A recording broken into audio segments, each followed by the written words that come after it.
Itinaas ni Mo Wanfeng ang kanyang ulo, ang mukha ay puno ng sariwang dugo. Mahinang sumigaw ng malakas, Mokebo. Huwag mong isipin na hindi ko alam ang iyong tunay na pagkatao. Xiao Chuan. Hindi kailangan ang kontribusyon ni kapatid na Daoshen. Kundi ang cultivation ko, si Mo Wanfeng. Inangat niya ang isang kamay. Biglang hinampas ang kanyang dantian. Nais ni Mo Wanfeng na maunahan ang iba. Sirain ang kanyang buong cultivation bilang martial emperor. Lahat ay nagulat. Ang anim na matatandang nakatatanda na nakaupo doon ay pawang natakot. Walang sinuman ang nakaisip na si Mo Wanfeng ay magiging ganoon kalupit. Kahit nais nilang pigilan, hindi na nila magawa.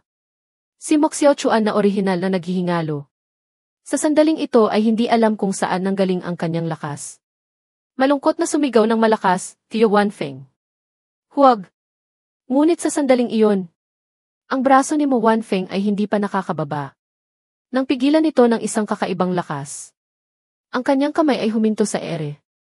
Hindi makagalaw. Ito ang ninuno, si Mokebo ay nagulat. Nagmamadaling tumingin. Sa malabong figura sa trono. Isang bakas ng pagkabigo ang lumitaw sa kanyang mga mata. Ngunit dahil ang ninuno ang kumilos. Kahit ang anim na matatandang nakatatanda. Ay hindi nangahas na sumuway, sunod-sunod na naghintay ng utos. Ang malabong katawan ng ninuno na nakaupo. Sa trono ay nagmulat ng mata. Ang dalawang mata ay direktang nakatingin kay Mo Xiaochuan. Ang kanyang boses ay tila nagmumula sa malayong lugar. Kalmadong sinabi, ito ba ang anak ni Daoshen? Opo, mahal na ninuno, siya si Mo Xiaochuan. Ang nag-iisang tunay na anak ni kapatid na Daoshen. Nagmamadaling hinila ni Mo Wanfeng ang kanyang katawan. Sinabi, matapos pumanaw ni kapatid na Daoshen. Si Xiaochuan ay ako pa rin ang nag-alaga. Si Wanfeng ay hindi naging epektibo sa pagdidisiplina, handang akuin ang lahat. Ang boses na ninuno ay walang anumang emosyon. Mahina pa ring sinabi. Si Daoshen ay may kakaibang banal na katawan, nakakagulat na talento. Siya ang may pag-asang. Umabot sa sukdulang antas ng sining pandigma ng pamilyang mo. Sa loob ng ilang libong taon. Hindi ko inaasahang mamamatay siya ng maaga. Tungkol dito, mayroon din akong tiyak na responsibilidad. Ngunit ang kanyang anak di. Itinaas na ninuno ang kanyang mga mata at tiningnan si Mo Xiaochuan. Saka napabuntong hininga at sinabi. Isang tigre ang nanganak ng isang tuta, ang talento ay napaka-ordinaryo. 8 taong gulang pa lamang ay umabot na sa 3 talento na antas, isang dakilang martial master. Kahit na ang kwalifikasyon para makapasok sa piling grupo ng pamilyang mo. Ay wala siya. Wanfeng, para sa tutang ito ay isusuko mo ang iyong buong buhay na cultivation. Talagang kamangmangan. Malungkot ngunit matatag na sinabi ni Mo Wanfeng, nag-uulat sa ninuno. Noon, namatay si kapatid na Daoshen para iligtas ako. Si Xiaochuan ay ako pa rin ang nag-aalaga. Ang bata ay hindi na disiplina ng maayos. Ang responsibilidad na ito ay dahil sa aking kawalan ng kakayahan. Ang payat na katawan ni Xiaochuan ay nanginginig, umiiyak na sinabi. Tio Wanfeng, ako ang walang silbi. Walang kinalaman sa iyo. Mga mahal na nakatatanda at mahal na ninuno. Kung gusto ninyong parusahan, parusahan ninyo ako. Walang kinalaman kay Tio Wanfeng. Isang matandang nakatatanda sa kaliwang sulok. Ay biglang malamig na nagsabi, Dithi. Kung hindi dahil sa paulit-ulit na pagprotekta sa iyo ni Wanfeng. Ikaw, dahil sa paglabag sa mga patakaran ng angkan. Matagal ka nang pinalaya sa pamilya. Talagang nakakahiya ka sa iyong ama. Napabuntong hininga ang ninuno at sinabi, ito na ang huling pagkakataon. Pagkatapos nito, kung muling lalabag, parurusahan ayon sa batas. Hindi na kailangang gambalain pa kami. Masusunod ang utos. Lahat ay tumayo at yumuko. Ang malabong imahe ng ninuno ay pumikit at nawala sa trono. Lumapit si Mo Huayuan para tulungan si Mo Xiaochuan na tumayo. Natatakot na tumingin sa mga mansa ng dugo sa kanyang katawan. Mabilis na sinabi, Kuya Xiaochuan. Sa hinaharap, tiyak na magiging isa akong dakilang refinement master. Sa hinaharap, kung masusugatan ka, ako ang gagamot sa iyo. Huayuan. Tara na. Niyakap ni Mo Wanfeng si Mo Xiaochuan. Lumabas ng bulwagan ng parusa. Sa likuran ay may malakas na usapan. Kung hindi dahil sa espesyal na katayuan ni Mo Xiaochuan. Hindi magtitipon ang lahat ng ganito. Malamig ang tingin ni Mokebo. Nakatingin sa papalayong likod ni Mo Wanfeng. Matagal na hindi nagsalita. Nang maubos na ang lahat ng tao. Isang matandang nakatatanda na lamang ang natira. Siya rin ang nagsalita kanina. At siya rin ang ama ni Mokibo. Si Mo Pingxi. Tiningnan niya ang kanyang anak na nag-iisip ng malalim at nagdududa, sinabi. Ano pa ang iniisip mo? Sabi ni Mokibo, ama, masyadong. Kinukonsinti na ninuno si Mo Xiaochuan. 3 beses na siyang pinakawalan. Ang ganitong bagay ay talagang mahirap paniwalaan. Sabi ni Mo Pingxi, ito ang desisyon ng ninuno. Sino ang mga ngahas na hindi sumunod? Ikaw, bilang pinuno ng angkan. Dapat kumilos ayon sa batas. Hanggat hindi ka basta-basta gumagamit ng kapangyarihan para sa sariling kapakanan. Walang magsasabing mali ka. Napabuntong hininga si Mokibo, bagamat ganoon ang sinasabi. Ngunit pinalampas ang maraming pagkakataon. Si Mo Wanfeng ay muntik nang sirain ang sariling cultivation. Sa ilalim ng panganib na ito, tinulungan pa rin siya ng ninuno. Gaano kataas ang cultivation ng ninuno? Isang bakas ng pag-iingat ang lumitaw sa mukha ni Mo Pingxi. Naglakad-lakad sa walang laman na bulwagan. Sa wakas ay nagsalita, ang cultivation ng ninuno ay abot langit. Hindi mo na dapat panghulaan. Kahit na nananatili pa ang cultivation ni Mo Wanfeng. Ngunit wala na siyang anumang banta sa iyo. Si Xiaochuan ay may ordinaryong talento. Umaasa lamang sa katapangan ng kanyang ama noon. Ang kanilang lahi sa loob ng ilang daang taon ay hindi na makabangon. Maaari kang maging maayos na pinuno ng angkan. Ngunit gusto kong sabihin sa iyo. Ang kapangyarihan at kayamanan ay parang ulap lamang na lumilipas.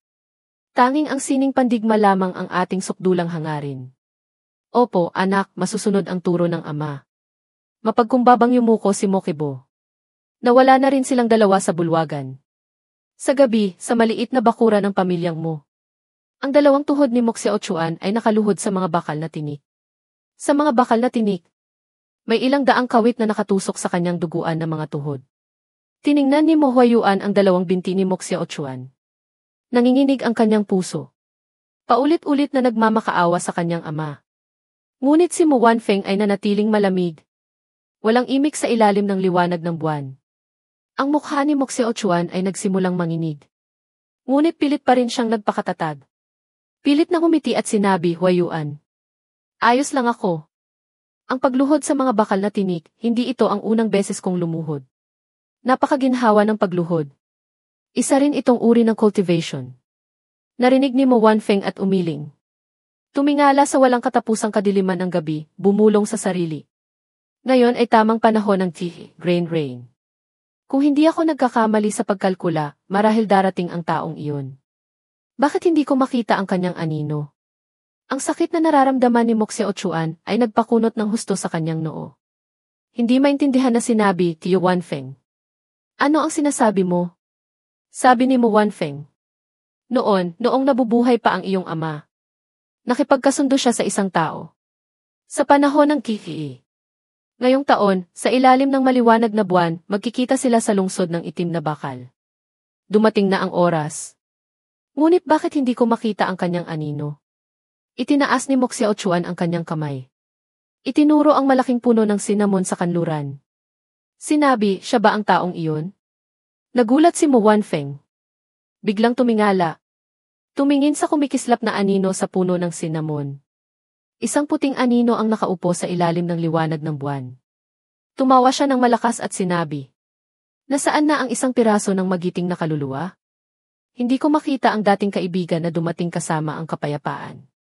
Ang banayad na simoy ng hangin ay humahaplos sa mga willow, ang buwan ay kumukupas.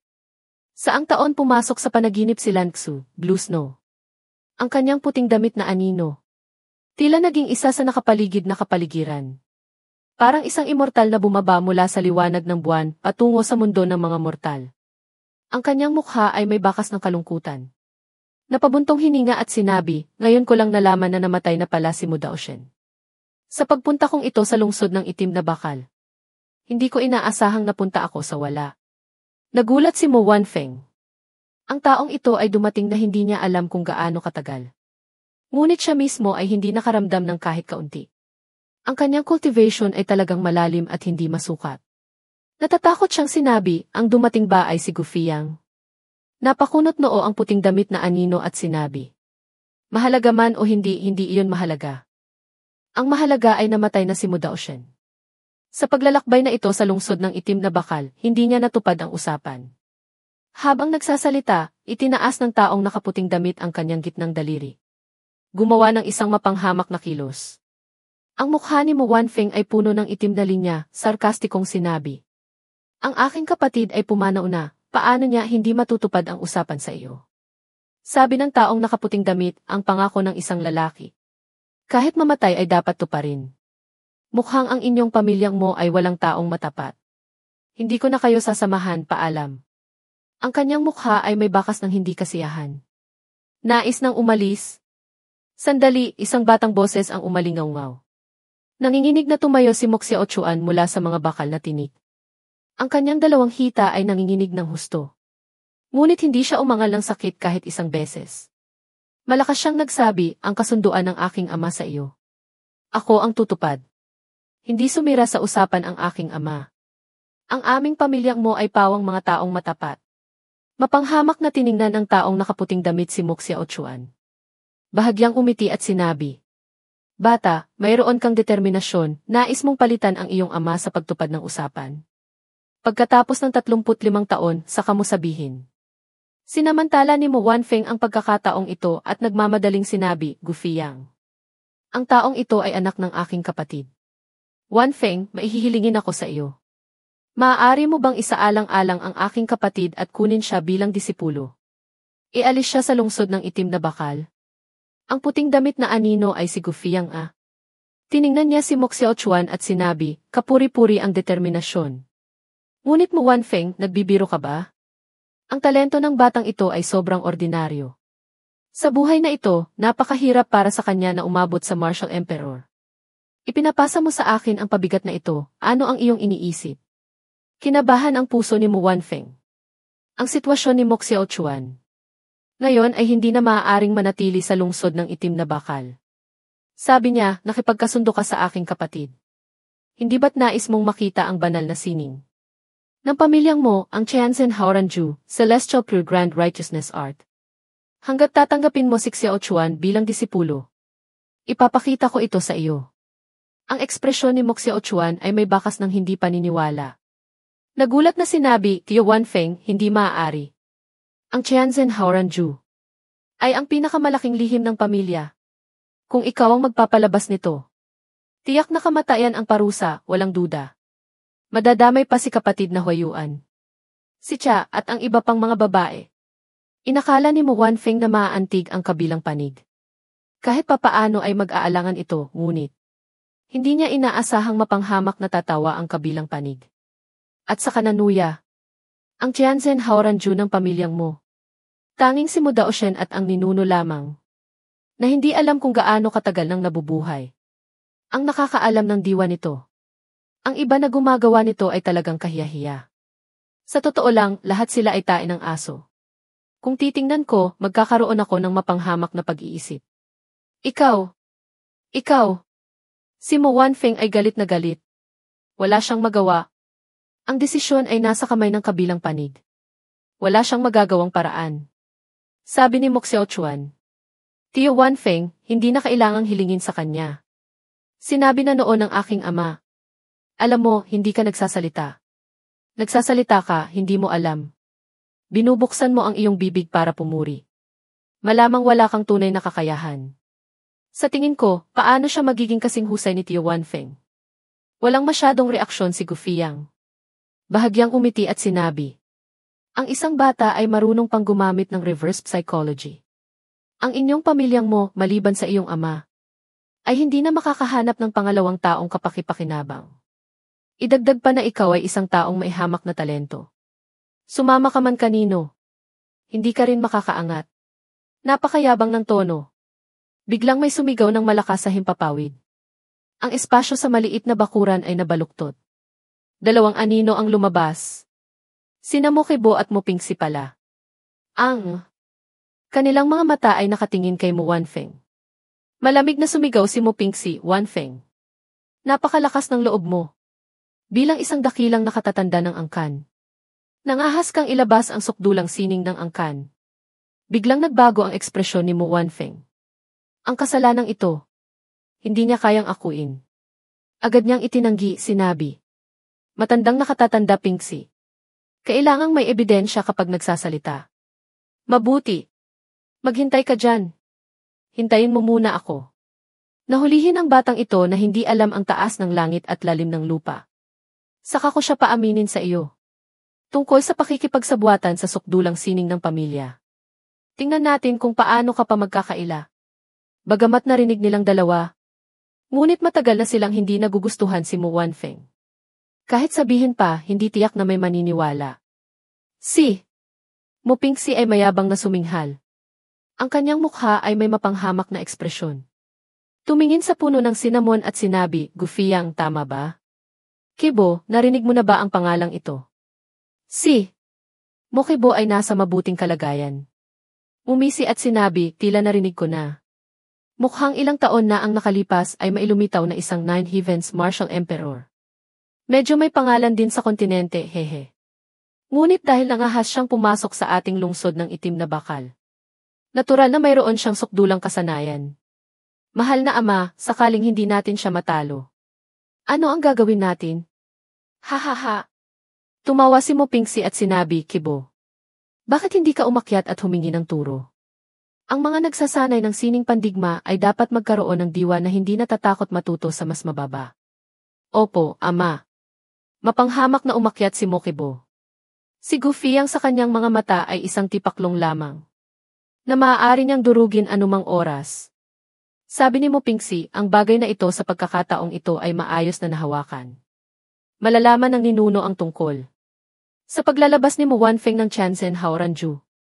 Tiyak na pauwiin siya nito. Sa oras na iyon, ako ang haharap para ipaturo sa iyo ng ninuno. Malungkot ang mukha ni Mo Wanfeng. Ang tinatawag na ipauwiin. Natural na nangangahulugang sisirain ang kanyang cultivation. Si Mo Kibo ay labis na natuwa. Nasasabik na sinabi, maraming salamat, mahal na ama. Siya, bilang pinuno ng pamilyang mo, ay walang karapatang magsanay ng Tianzhen Haoranju. Ito pa rin ang kanyang hinanakit. Nang maisip ang banal na sining, hindi niya mapigilang tumawa ng malakas, haha. Bata, sa pagkakataong ito, dapat kitang pasalamatan. Tiningnan sila ni Gufiyang na nagsasalita at tumatawa sa sarili. Medyo hindi makapagsalita. Nanunuya, dalawang baliw.